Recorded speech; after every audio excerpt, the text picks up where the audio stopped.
Haryana.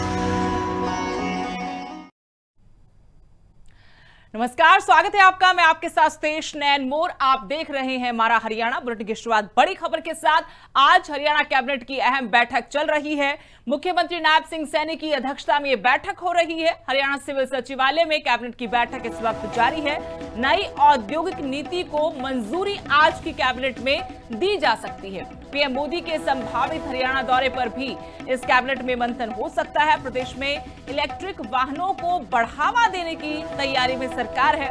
EV पर registration fees और road tax पूरी तरह माफ करने का प्रस्ताव भी इस कैबिनेट की बैठक में रखा जा सकता है। दिल्ली, चंडीगढ़ और यूपी की तर्ज पर नया प्रस्ताव तैयार किया जाएगा। परिवहन मंत्री अनिल विज प्रस्ताव को मंजूरी दे चुके हैं। कैबिनेट बैठक में कई अन्य अहम जो एजेंडे हैं उन पर भी चर्चा होगी। तो इस वक्त कैबिनेट की बैठक सचिवालय में चल रही है।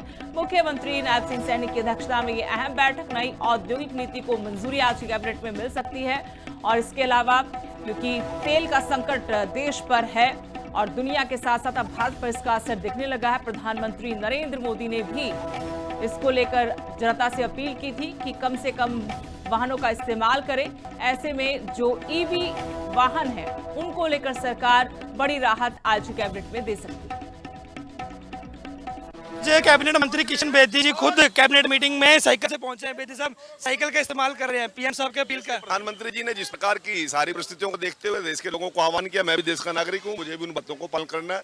और आज सेक्रेटरीट के अंदर हमारी कैबिनेट की मीटिंग है। मैं अपने घर से लेकर और सेक्रेटरीट तक साइकिल से ही जाऊंगा। अधिकारी सारे गाड़ियों पे जा रहे हैं। कोई सरकार की विषय है, सबका अपना अपना चिंतन मंथन है। उनकी आवश्यकता होगी, हो सकता है, परंतु आज की मैं आपको आवश्यकता नहीं समझ। जहाँ आवश्यकता पड़ेगी मैं भी गाड़ी से जाऊंगा, ऐसी बात नहीं है।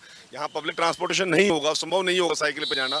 मैंने 200 किलोमीटर जाना है तो संभव नहीं है, साइकिल पे नहीं जा पाऊंगा। बहुत जरूरी काम भी होते हैं, बहुत सी जिम्मेवारियां भी हैं। जहाँ संभव होगा पब्लिक ट्रांसपोर्टेशन से जाएंगे, साइकिल से जाएंगे। जहाँ संभव नहीं होगा वहाँ गाड़ी का उपयोग करेंगे। तो बिल्कुल आज मुद्दों पे कौन कौन से मुद्दों पे बात होने वाली कैबिनेट? सभी वो विषय बाद में मुख्यमंत्री जी अपने आप बता देंगे आपको। तो बिल्कुल आज हरियाणा के कैबिनेट मंत्री किशन बेदी हो चाहे गौतम जी हो, तो वो भी आज जो है साइकिल पे जो है कैबिनेट मीटिंग में पहुंच रहे हैं। आपको बता रहे हैं कि जिस तरह पीएम मोदी द्वारा अपील की गई है ऊर्जा संकट को लेकर, जो देश में संकट बना हुआ है उसको लेकर के लोगों को तेल की कीमतों को लेकर जो अपील की गई है कि तेल का इस्तेमाल जो है वर्क फ्रॉम होम जो है वो किया जाए। तो इसी तरह जो कैबिनेट मंत्री हरियाणा के हैं वो साइकिल से कैबिनेट मीटिंग में पहुंचे हुए नजर आ रहे हैं।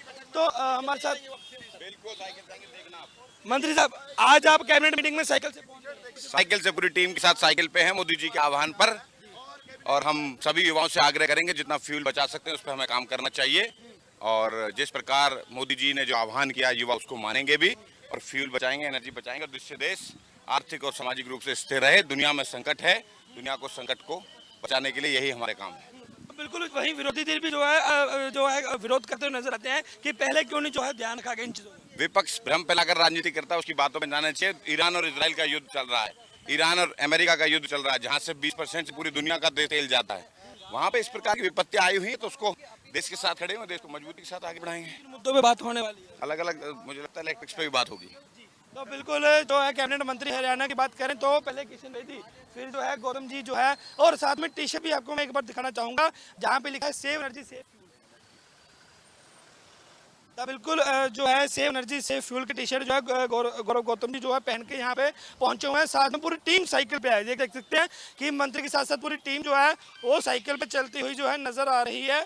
और जो सुरक्षा कर्मी हैं वो भी पूरा जो है साइकिल पर चलते हुए नजर आ रहे हैं। और अगर बात करें तो कुछ ही देर में कैबिनेट मीटिंग जो है हरियाणा की शुरू हो जाएगी। हरियाणा के मुख्यमंत्री नायब सिंह सैनी भी जो है कुछ ही देर में यहाँ पर पहुंच जाएंगे। कैमरामैन शिवम के साथ सहज Juneja, living India news, Chandigarh. एक और सियासी बड़ी खबर, जहां पंचकुला में इनेलो की तरफ से बड़ा प्रदर्शन आज किया जाएगा। एचपीएससी घेराव को लेकर आईएनएलडी आज अपनी कमर कसे हुए अभय सिंह चौटाला इस प्रदर्शन की कमान संभालेंगे। सुबह 11 बजे का वक्त तय किया है। पंचकुला सेक्टर 4 में जहां पर एचपीएससी का कार्यालय है वहां घेराव करने आईएनएलडी के कार्यकर्ता पहुंचेंगे। अभय सिंह चौटाला की अगुवाई में यह प्रदर्शन किया जाएगा। प्रदेश भर से इनेलो नेता कार्यकर्ता इस प्रदर्शन में शामिल होंगे। पुलिस प्रशासन पूरी तरह से अलर्ट है। 500 जवान तैनात किए गए। दोनों डीसीपी, एसीपी और थाना प्रबंधक सुरक्षा में लगाए गए हैं। सुबह 9 बजे सेक्टर 5 परेड ग्राउंड में कार्यकर्ता जुटना शुरू हो गए। जुलूस निकालकर एचपीएससी दफ्तर की तरफ ये कूच करेंगे। एचपीएससी कार्यालय के बाहर दोहरी बैरिकेडिंग की गई है और ताकि इन कार्यकर्ताओं को, नेताओं को आगे बढ़ने से रोका जा सके। एचपीएससी पर लगातार सियासी जो विरोधी हैं भारतीय जनता पार्टी के, वो आरोप लगा रहे हैं कि यहाँ जो बाहर के अभ्यर्थी हैं उनको नियुक्त किया जा रहा है, उन पर मेहरबानी दिखाई जा रही, जबकि हरियाणा के युवाओं के साथ दोहरा दोयम दर्जे का रवैया अपनाया जा रहा है, उनको उनके अधिकारों से दूर रखा जा रहा है। इसके पीछे गहरी सियासी साजिश है।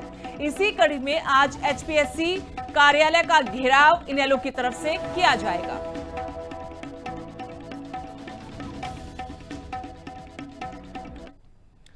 उधर पूर्व वित्त मंत्री कैप्टन अभिमन्यु पानीपत पहुंचे थे। यहां पर्ची सिस्टम पर कैप्टन अभिमन्यु ने विपक्ष पर बड़ा जुबानी वार किया। कहा पर्ची पर नौकरी सही थी तो ओपी चौटाला को जेल क्यों हुई। पूर्व वित्त मंत्री ने भ्रष्टाचार और नौकरी घोटालों पर सवाल उठाए हैं। युवाओं को सोशल मीडिया से सावधान रहने की भी नसीहत दी है। कहा कुछ लोग आज भी पर्ची से नौकरी देने की बात करते हैं, बिना नाम लिए विपक्षी दलों पर निशाना साधा। कई लोग कहते हैं हम तो पर्ची देते थे, हमारी पर्ची ली जाती थी, पर्ची में नौकरियां मिलती थी, आज भी कहते हैं। और कई कहते हैं पर्ची फेर लेंगे और फिर पर्ची पर करेंगे। कहते हैं जो उनको पर्ची लेने का नौकरी देने पर उनकी कैद, मेरे राजनीतिक दूसरी पार्टी के हैं, लेकिन वो पर्ची लेने के ऊपर उनको कैद हुई, पर्ची पर नौकरी देने पर कैद हुई। और वही लोग कहते हैं बोला हम पर्ची दिया भी करते, जिन्हें कैद कराई, जिन्हें मुकदमा चलाया, जिन्हें उनको जो है जीते जी मारने का काम करा, वो लोग यूं कहते हैं बोला हम तो पर्ची दिया भी करते और पर्ची आगे भी दे। तो बड़ा बयान है कैप्टन अभिमन्यु का। ओपी चौटाला का जिक्र कर रहे थे कि उनको सजा हुई जेबीटी जो भर्ती घोटाला था उसमें, और जिन्होंने केस करवाया भूपेंद्र सिंह हुड्डा के राज में, क्योंकि पूरा का पूरा केस हुआ था। और आईएनएलडी की तरफ से, चौटाला परिवार की तरफ से भी यही आरोप लगाए जाते हैं कि इसमें भूपेंद्र सिंह हुड्डा का हाथ है। और अब कैप्टन अभिमन्यु ने इसको एक बार फिर से सवाल उठाकर चर्चाओं में ला दिया है। बीजेपी प्रवक्ता राजवीर रोहिला इस वक्त हमारे साथ जुड़े हैं। राजवीर जी, सबसे पहले बहुत बहुत स्वागत है आपका लिविंग इंडिया न्यूज पर। जी नमस्ते आपके दर्शकों को और आपको मेरी राम राम। जी राजवीर जी, कैप्टन अभिमन्यु कह रहे थे कि जब ओपी चौटाला, नाम नहीं लिया लेकिन कहा कि अगर पर्ची के आधार पर नौकरी देने पर किसी को जेल हो सकती है, और जो लोग केस करवाते हैं जिनकी वजह से जेल हुई वो खुल्लम खुल्ला बोलते हैं, बोलते रहे हैं पहले भी, अभी भी बोलते हैं कि हम पर्ची से नौकरी देते थे, पर्ची लेते थे, पर्ची देते थे, तो उनको जेल क्यों नहीं होती? ये तो बहुत बड़ा क्राइम है, फिर उन पर भी केस होना चाहिए। ये जो 2014 से पहले का जो कार्यकाल रहा है सभी का, वो चाहे कांग्रेस है चाहे इनेलो है जी, ये दोनों इस खेल में शामिल रही है। कोई अकेला मैं किसी को जस्टिफाई नहीं करूंगा, क्योंकि कांग्रेस ने तो अपने चुनाव में भी बोला है, ठीक है ना। मतलब जो उनके विधायक थे पूर्व शर्मा जी, उन्होंने बोला, बोगी जी ने बोला, कुलदीप शर्मा के लड़के ने बोला जी। और रही बात है इनेलो की, तो इनेलो के राज में जो भर्ती घोटाला हुआ था, जो इन्होंने अपने चहेतों को लगाया था, जेबीटी वाला जो गेस्ट टीचर का था वो, तो वो सब पूरे हरियाणा ने देखा कैसे कैसे अलमारी को पीछे से वेल्डिंग से काटा गया, कैसे उसमें लिस्टें बदली गई और कैसे वो लोग जेल में गए। ये पूरे हरियाणा ने देखा। वो आजादी की लड़ाई में जेल में नहीं गए थे वो लोग। हाँ, ये इन लोगों का क्या था कि भाई भतीजावाद चहेते या इनके जो वर्कर होते हैं, जो सो कॉल्ड वर्कर जो इसी काम में लगे रहते हैं, उन लोगों के लिए इन्होंने काम किया, जनता के लिए कोई काम नहीं किया। जनता पिटती रही ना। इनके इनेलो के राज में 16-17 हजार नौकरियां निकालनी थी लोगों ने, इनके पास था क्या?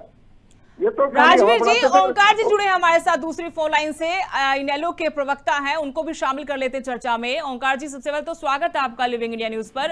हमारे साथ बीजेपी के प्रवक्ता जुड़े राजवीर रोहिला। हम चर्चा करें, कैप्टन अभिमन्यु ने कहा कि कुछ लोग आज भी पर्ची से नौकरी देने की बात करते हैं, और इसी तरीके से उन्होंने केस करवाया था ओपी चौटाला पर, वो जेल चले गए, तो इन लोगों पर भी एक्शन होना चाहिए। घोटाला अगर वो था तो घोटाला ये भी खुल्लम खुल्ला आज भी बोलते बहुत सारे नेता। और आप लोग जानते होंगे, चाहे कैप्टन अजय यादव यादव हो, किरण चौधरी हो, वो आज भी कहते कि पर्चियां पकड़ाई जाती थी। इस पर आपके जो साथी प्रवक्ता हैं वो कह रहे कि भाई ये आजादी की लड़ाई में तो नहीं गए थे ओपी चौटाला जेल में। एक तो ये बात, दूसरी कैप्टन अभिमन्यु ने जो कहा उस पर आप क्या कहेंगे? जो ये मेरे साथी प्रवक्ता बोल रहे हैं उनसे मैं ये पूछना चाहता हूँ, जब नौकरियां लगाई गई थी तब बीजेपी इनेलो की गोद में बैठी थी या नहीं? तब बीजेपी इनेलो की सहयोगी पार्टी थी या नहीं? उस वक्त नौकरियां तो इनके कार्यकर्ताओं की भी लगी और हमें गर्व है कि हमने नौकरियां दी, चूल्हे जलाए। हमने हरियाणा की नौकरियां बेची नहीं, जैसे आज Haryana public service commission Uttar Pradesh, Bihar, Rajasthan और गुजरात के बच्चों को यहाँ लगा रहा। हमने हरियाणा के बच्चों को नौकरियां दी और अब भी देंगे। सरियान कहते हैं सरकार आगे हम नौकरियां देंगे और पार्टी के बेस पर देंगे। जो गरीब है और जो क्षमता रखता है, जो योग्यता रखता है, योग्यता वालों को सबको नौकरी देंगे। इसके लिए हमारे को दोबारा जेल जाना पड़े तो भी कोई दिक्कत नहीं, राजवीर जी, लेकिन सुना योग्यता वालों आपने? को नौकरी देंगे। आप जवाब दीजिएगा ओंकार जी की बात का। सुदेश जी, मैं बड़ी नम्रता पूर्वक कहना चाहूंगा, ये नेता तो 7 पीटी का जुगाड़ करते थे, ठीक है ना? वो 7 पीटी का जुगाड़ अपने कार्यकर्ता को थापे मार के। और रही बात है, इन्होंने योग्यता की बात अब जोड़ी है। आप इनके किसी भी नेता का भाषण उठा के देख लीजिए, कभी नहीं बोला कि हम योग्यता के आधार पर किसी को नौकरी देने का काम करेंगे। नहीं कहा इन्होंने। ये ओंकार जी खुद बता देंगे भाई किस नेता ने बोला योग्यता का, क्योंकि योग्यता का जो पैटर्न है वो, अरे रुको ना, योग्यता का जो पैटर्न है वो हमारे 2014 में सरकार बनी, हमारी मनोहर लाल जी लेके आई, बिना पर्ची बिना खर्ची 2.5 लाख से ज्यादा लोगों को नौकरी देने का हमने काम किया है। और रही बात आगे आने वाले भविष्य में भी, आज युवा जागरूक है, युवा लाइब्रेरी में जाता है, युवा एकेडमी में जाता है। इन लोगों के इनको फांसी कर लेने का जवाब दे लें दो, क्योंकि बड़े पढ़े लिखे युवा आज आगे आ रहे हैं। आप ये मान के चलो जो इनेलो है और कांग्रेस दोनों का टुकड़ा साफ है और ये क्षेत्रीय पार्टियों का कोई बचने वाला नहीं है। चलिए पर जवाब लेते हैं ओंकार जी से। राजवीर जी जवाब लेते हैं, कुछ कहना भी चाहते हैं। जी ओंकार जी। सुदेश जी, सुपड़ा किसका साफ होगा किसका नहीं है तो जनता के हाथ में है, किसी के हाथ में नहीं है।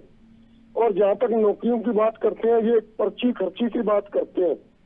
अभी असिस्टेंट प्रोफेसर हिंदी 56 में से 41 नौकरियां बाहरी प्रदेशों की हैं और ये उन प्रदेशों की हैं जहाँ पे बीजेपी का राज है। और 20 नौकरियां तो उत्तर प्रदेश की हैं। ये इनकी पर्ची खर्ची बंद का नतीजा है। और पर्ची खर्ची बंद का अगर जनाजा देखना हो तो नगर निकाय विभाग, सिविल अस्पताल, नागरिक अस्पताल, इन सब में आप जितने पिछले 12 साल में भर्ती हुए HKRM में, उनका बायोडाटा ले लीजिए। मैंने तो ले लिया, अंबाला का बायोडाटा लिया। जितने अनिल विज के चहेते हैं यहाँ के मंत्री के, जो इसका मीडिया प्रभारी है उसकी घरवाली भी लगा रखी है, सारे लगा रखे इनके, सारे के सारे बीजेपी के। और स्वदेशी ऐसा तो नहीं हो सकता ना कि बीजेपी वाली अक्लमंद पैदा हुए हो, बाकी सारे मूर्ख पैदा हुए हो, ऐसा तो नहीं हो सकता।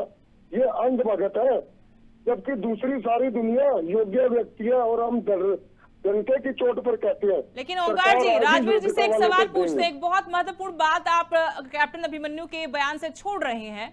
वो कह रहे हैं कि खुल्लम खुल्ला आज भी बहुत सारे राजनेता कहते हैं कि पर्ची देते थे, हमारी पर्ची पकड़ी जाती थी, नौकरी दी जाती थी।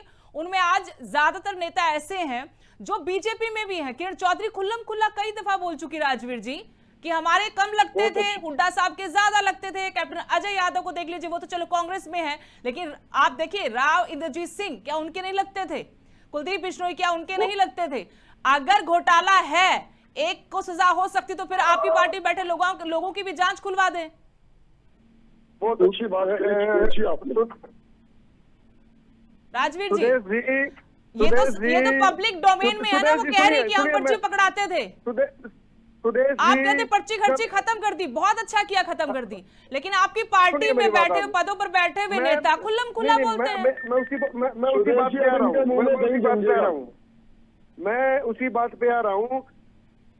भूतकाल में किसने क्या किया उसका भविष्य आकलन करता है, वो वर्तमान में क्या कर रहा है। जवाहरलाल नेहरू को अभी तक कोसते हो आप लोग। मैं क्या कह रहा हूँ, कुछ साल पहले तक की बात, क्योंकि वो आपकी पार्टी में आ गए हैं, वो साफ हो गए हैं। लेकिन दोहरी बात नहीं चलेगी राजवीर जी, दोहरी बात नहीं चलेगी। डॉक्टर अरविंद शर्मा, अरे कितने लोग हैं जो NLD से या फिर कांग्रेस से आए हैं आपकी पार्टी में, और अगर पर्ची मैं क्या कह चलती रहा थी हूँ? तो फिर उन्होंने भी तो पर्ची पकड़ी है। मैं क्या कह रहा हूँ, भूतकाल में किसने क्या किया उसका वर्तमान और भविष्य में आगे होता रहेगा। एक बात, बीजेपी की लेकिन वॉशिंग मशीन में जो जुड़ आज गए। भारतीय जनता पार्टी में जो नेता आए हैं वही नेता के उन्हीं नेताओं के मशीन में मुंह से जुड़ के आए हैं। आप सुनते भी होंगे तो भारतीय जनता पार्टी का पैटर्न अलग है।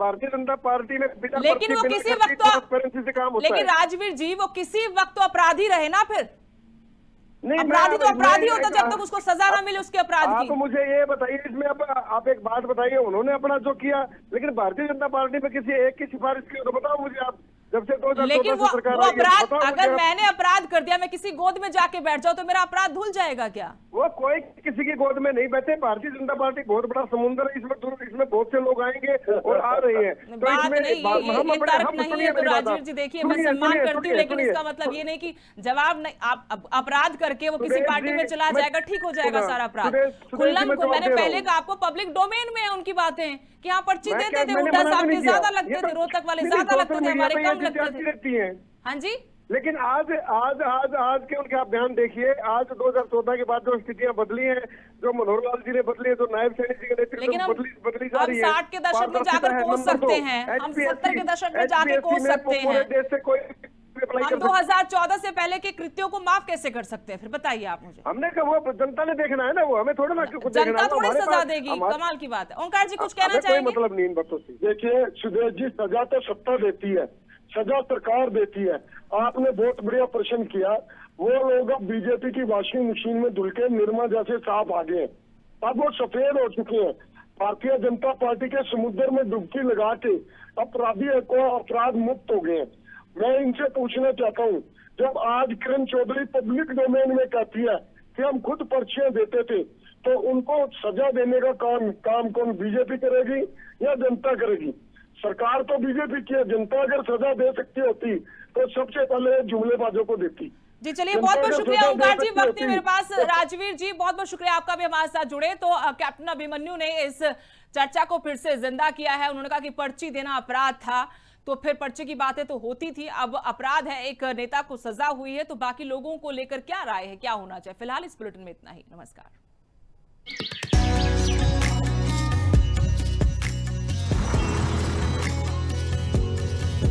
हमारा हरियाणा।